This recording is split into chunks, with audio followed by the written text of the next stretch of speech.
Monetisation అయినా కూడా disable అయిపోద్ది, మానిటైజేషన్ అనేది పోతది.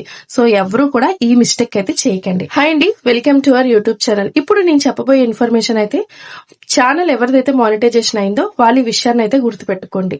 కొంతమంది ఏం చేస్తారంటే ఛానల్ మానిటైజేషన్ అయ్యింది కదా, ఛానల్లో పెట్టిన వీడియోస్ ఎంత మంది చూస్తే ఎన్ని యాడ్లు పడితే అన్ని డాలర్స్ వస్తాయని ఒక ఆశతో ఏం చేస్తూ ఉంటామంటే మన వీడియోస్ మనమే ఓపెన్ చేస్తూ చూస్తూ ఉంటాం, లేదంటే మన ఇంట్లో ఉన్న ఫ్యామిలీ మెంబర్స్ ఫోన్లోని ఆ వీడియో అనేది ప్లే చేసేస్తూ ఉంటాం.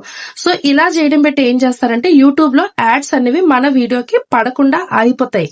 అయినా మనం ఏంటి వేరే ఫోన్లో అంటే మన ఇంట్లో వాళ్ళ వేరే ఫ్యామిలీ మెంబర్స్ ఫోన్లోని వీడియోస్ ఓపెన్ చేసి మనం అవి ప్లే చేస్తూ చూస్తాం యాడ్స్ పడుతున్నాయా లేదా అని.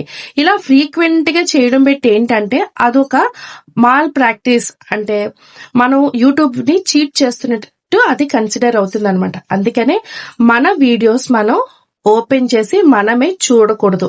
అలాగే మన ఇంట్లో ఫ్యామిలీ మెంబర్స్ ఫోన్ లోను కూడా ఆ వీడియో ఫ్రీక్వెంట్ గా ప్లే చేస్తూ చూడకూడదు. ఎందుకంటే మనది సేమ్ వైఫైవే వాడచ్చు, దాన్ని బట్టి ఐపీ అడ్రస్ అనేది మన ఫోన్ కి అలాగే మన ఫ్యామిలీ మెంబర్స్ ఫోన్ కి సేమ్ ఉంటది. సో ఏఏ ద్వారా ఇలాంటివన్నీ కూడా ట్రేస్ అవుట్ చేసి మీ ఛానల్ మానిటైజేషన్ అయినా కూడా డిజేబుల్ అయిపోద్ది, మానిటైజేషన్ అనేది పోతది. సో ఎవరు కూడా ఈ మిస్టేక్ అయితే చేయకండి. ఇటువంటి మరిన్ని అప్డేట్స్ కు మన ఛానల్ అయితే సబ్స్క్రైబ్ చేసుకోండి.